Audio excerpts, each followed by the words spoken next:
Hi, welcome to a chef called Rhonda. I'm Rhonda and this is my kitchen.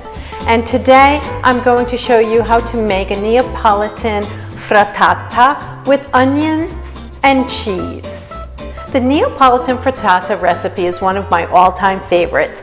It can be served hot for lunch or supper, and it also can be served cold and cut into small wedges at aperitivo. My parents, long ago, and grandparents would not buy eggs at their local market, but rather they would travel to Federal Hill to see the chicken man, right? The chicken man. You can't make this stuff up. So as a child, traveling in the back seat, sans a seatbelt, I would find myself thinking, wow, my family, we have our very own chicken man.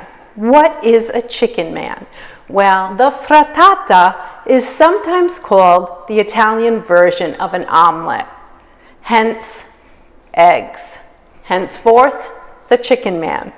A frittata is usually cooked in a skillet, browned on the bottom, and then flipped and browned and finished in the oven. The fillings for frittata can be endless. Meats, cheeses, vegetables, potatoes, pastas. While I glove up, I just want to go over a couple of pointers here. This is the classic recipe frittata with onion and cheese. It's very basic, very healthy, very easy to make, and it has staying power, so you can make it a couple of days ahead. The ingredients are as follows. I'm using today 6 eggs, a teaspoon of good quality sea salt. Can you see that? About 3/4 cup of freshly grated mozzarella cheese. Can you see that? My mother would call these Bermuda onions, but this is a red onion. It's a crucial step behind the red onion.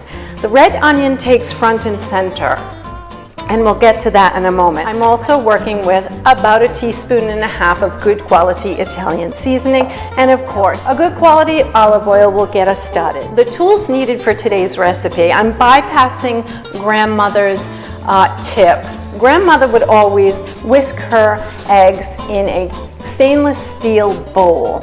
But for the sake of viewing, I'm going to choose to use a glass bowl. The other tools needed for the recipe, I have a whisk, I have one knife, I have my spatula, and of course I have my trusty wooden spoon as a bystander.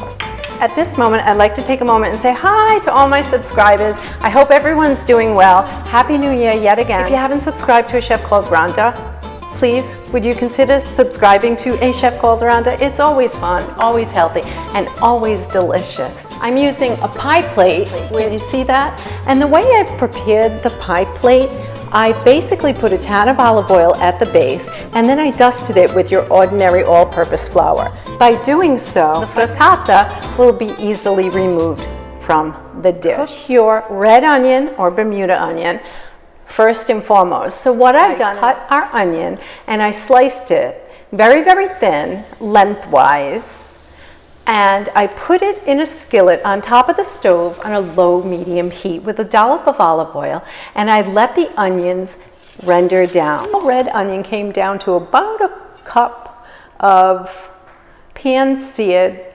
onions. Can you see that? Once I remove the onion from the skillet and I place it in the cup. It's a must, and you must wait the 25 to 30 minutes for the onion to completely cool. That's grandmother's tip. If you add a hot ingredient to the egg, what will happen? That's correct. The eggs will start to cook and the frittata no more. My secret ingredient here, 2 teaspoons of baking powder. Now, I'm cooking it in the oven. I'm doing everything traditional with the exception of two steps.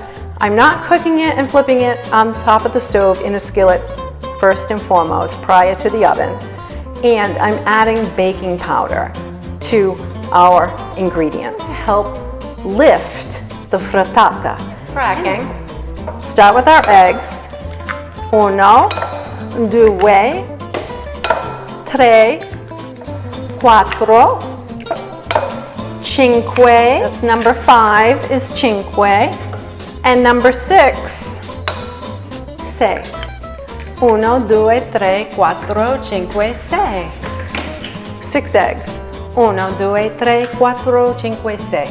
First, what we do is we take our whisk. This is important. I'm going to poke. It's important to note here that our eggs are at room temperature. I'm going to whisk the eggs a minute and a half. I'm going to add about 3 tablespoons of whole milk here. Stability, that nice hearty bite. And I'm just going to whisk now that milk right into the egg. Add our salt, like so. Our onions, sauteed and soft.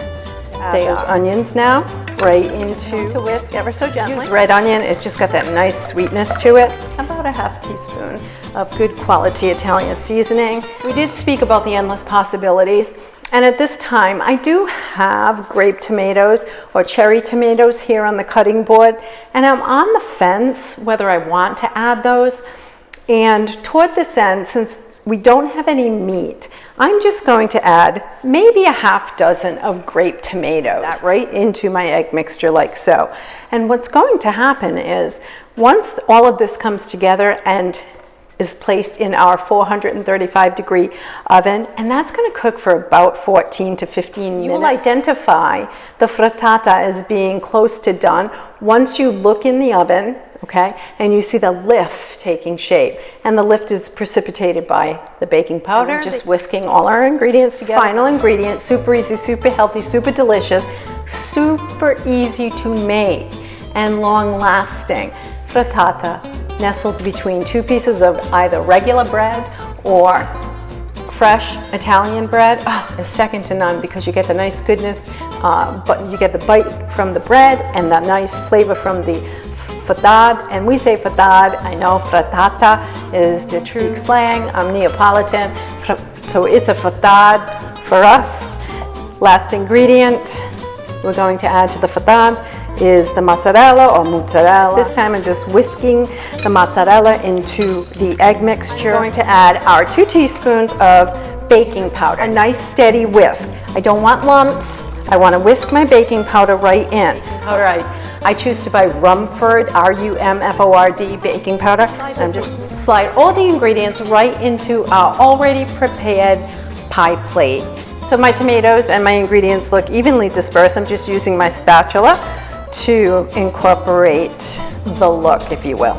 I'm going to pop it in our 435-degree already preheated oven, 14 to 18 minutes until I see that nice rise in the frittata. Hi guys, as the frittata cooks, we're baking it off at 435, and I thought to make mention of a couple of things.